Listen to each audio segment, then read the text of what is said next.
सरकारी कर्मचाऱ्याला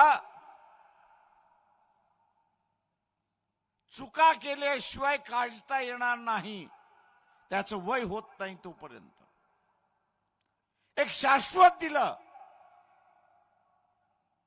त्याला शाश्वत केलं.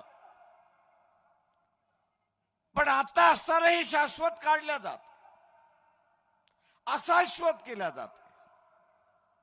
हमी होती ती हमी संपवल्या जाते आणि पुन्हा टांगती तलवार त्याच्यावरती ठेवल्या जाते. ही उद्याची येणारी परिस्थिती आहे. शाश्वत इथला कोणच राहणार नाही. पूर्णपणे शासनाच्या मर्जीवरती जगावं लागणार अशी